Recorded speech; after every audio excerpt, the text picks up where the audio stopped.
Good evening, Pastor Matthew, Hollywood United Methodist Church, joining you as we journey through the Gospel according to St. Luke in the month of December, 24 days in December leading up to Christmas, and 24 chapters in Luke. We did this earlier. If you're like, wait a minute, I got some deja vu, but my kids, they decided they wanted to fight, and so there were some things I missed. So I want to come back and redo it.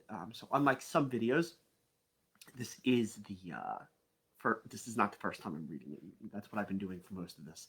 But I did a video earlier, so if you're on YouTube, you don't know what I'm talking about because we stream on Facebook and then share the video on YouTube. But let's go to Luke chapter 14 in the New Revised Standard Version. On one occasion, when Jesus was going to the house of a leader of the Pharisees to eat a meal on the Sabbath, they were watching him closely. Just then in front of him there was a man who had dropsy. And Jesus asked the lawyers and the Pharisees, "Is it lawful to cure people on the Sabbath or not?" But they were silent. So Jesus took him and healed him and sent him away.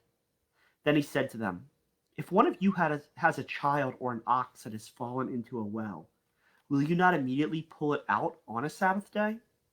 And they could not reply to this.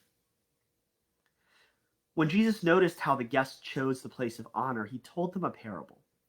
When you are invited by someone to a wedding banquet, do not sit down at the place of honor, in case someone more distinguished than you has been invited by your host. And the host who invited both of you may come and say to you, "Give this person your place." And then in disgrace, you would start to take the lowest place. But when you are invited, go and sit down at the lowest place, so that when your host comes, he may say to you, "Friend, move up higher." Then you will be honored in the presence of all who sit at the table with you. For all who exalt themselves will be humbled, and those who humble themselves will be exalted. He also said to the one who had invited him, "When you give a luncheon or a dinner, do not invite your friends or your brothers or your relatives or your rich neighbors, in case that they may invite you in return and you would be repaid. But when you give a banquet, invite the poor, the crippled, the lame, the blind, and you will be blessed because they cannot repay you, for you will be repaid at the resurrection of the righteous." One of the dinner guests, on hearing this, said to him, "Blessed is anyone who will eat bread in the kingdom of God." Then Jesus said to him, "Someone gave a great dinner and invited many. At the time for the dinner, he sent his slave to say to those who had been invited, 'Come, for everything is ready now.' But they all alike began to make excuses. The first said to him, 'I have bought a piece of land, and I must go out and see it. Please accept my regrets.' Another said, 'I have bought 5 yoke of oxen, and I am going to try them out. Please accept my regrets.' Another said, 'I have just been married, and therefore I cannot come.' So the slave returned and reported this to his master. Then the owner of the house became angry and said to his slave, 'Go out at once into the streets and lanes of the town and bring in the poor, the crippled, the blind, and the lame.' And the slave said, 'Sir, what you ordered has been done, and there is still room.' Then the master said to the slave, 'Go out into the roads and lanes and compel people to come in, so that my house may be filled. For I tell you, none of those who were invited will taste my dinner.' Now large crowds were traveling with him, and he turned and said to them, 'Whoever comes to me and does not hate father and mother, wife and children, brothers and sisters, yes, even life itself, cannot be my disciple. Whoever does not carry the cross and follow me cannot be my disciple. For which of you, intending to build a tower, does not first sit down and estimate the cost, to see whether he has enough to complete it? Otherwise, when he has laid a foundation and is not able to finish, all who see it will begin to ridicule him, saying, "This fellow began to build and was not able to finish." Or what king, going out to wage war against king, will not sit down first and consider whether he is able with 10,000 to oppose the one who comes against him with 20,000? If he cannot then, while the other is still away, he sends a delegation and asks for the terms of peace. So therefore none of you can become my disciple if you do not give up all your possessions. Salt is good, but if salt has lost its taste, how can its saltiness be restored? It is fit neither for the soil nor for the manure pile. They throw it away. Let anyone with ears to hear listen. This is the word of God for us and for many, the people of God. Thanks be to God. Now, part of the reason I came back to this, I wanted to redo this video, is because there was more here going on than I was able to talk about earlier. But I want to rehash what I did talk about, which is this sense about social standing. Right? It seems most societies, I don't know enough about anthropology to say all, but most have always had this way where the society starts to have different levels. In some ways, you can think as a perfect like caricature or taking this to the extreme is like a caste system where there are some who are the elite and they are the great, and then there are some that are the quote untouchables. That plays a lot in what Jesus is going here. Because back then, when you threw a luncheon or a dinner, it was an opportunity to climb the social ladder. And so you would do something that you sometimes have seen now in the days of Twitter and Facebook and all that sort of stuff where you can connect with people, is that people will sometimes invite celebrities or politicians or something like that to like their wedding, for is the big one. Do they expect them to come? Probably not. But maybe they'll send a gift. And what if they do show up? Man, they could really, rub elbows with the elite. And who knows, maybe they'll get invited to that. And that's kind of what was going on here, is that you would invite somebody who was above your standing from what you felt. And so then they would feel this obligation to return the favor, invite you. And then you get to go to a party with those higher people and you maybe create relationships and you climb the ladder. So Jesus is like, whoa, whoa, whoa. That's still a problem. And a lot in this chapter, I think, actually builds off of this, because what is going on here, I think, is something Jesus mentioned earlier in what in Luke is called the Sermon on the Plain, where he talks about, don't borrow anything expecting to be repaid.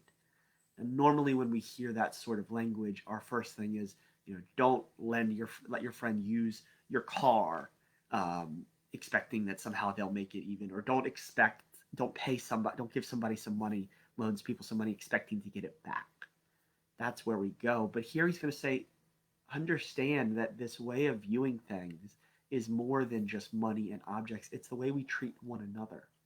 That there are ways that we can be chasing after things like greed leads us to, and it plays out with relationships and people and society and sociological things, not just economic things. And so we even see that later on, where when he talks about this ending part, which, in NRSV, it's headed the cost of discipleship, but it's one that's really hard sometimes to hear. He says, whoever comes to me and does not hate father and mother, wife and children, brothers and sisters, yes, even life itself. And even the other thing, you talk about these excuses for why you won't join the party.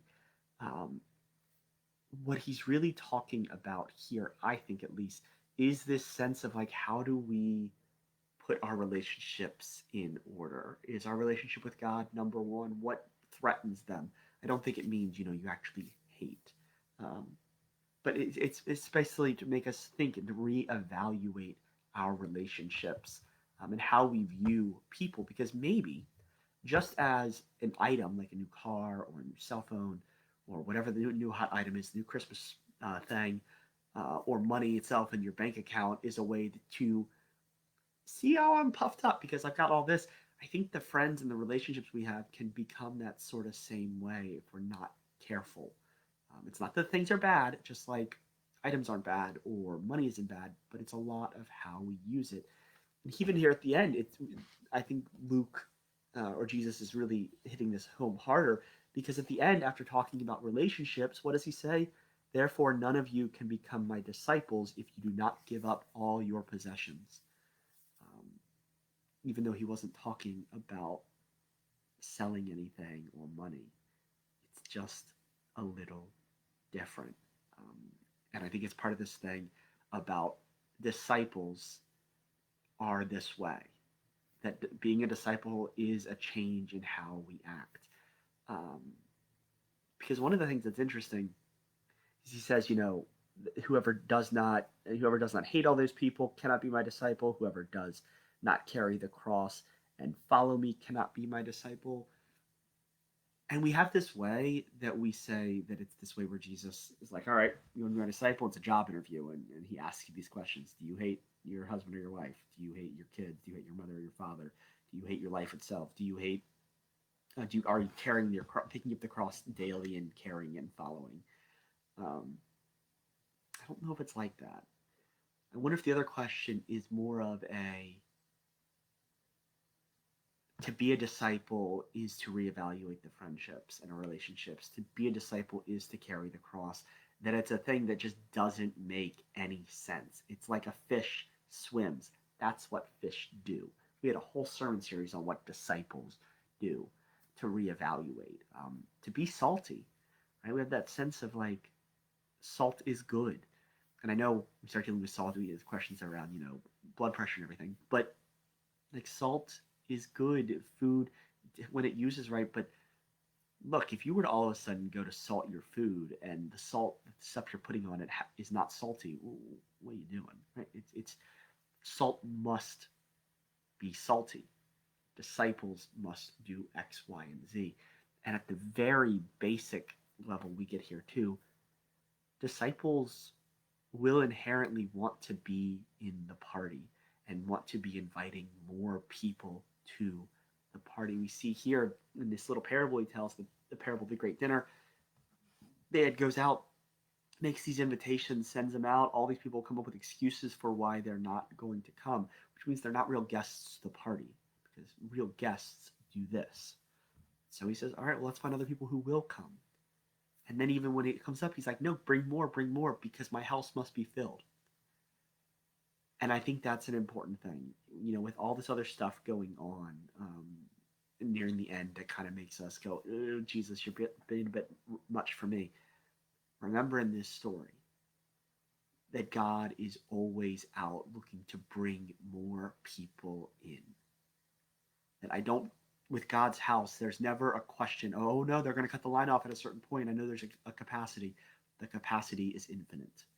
And so there's always room for people. And if you really, really, really want to go into that, there's a wonderful parable about a hotel with infinite rooms and a number of infinite guests.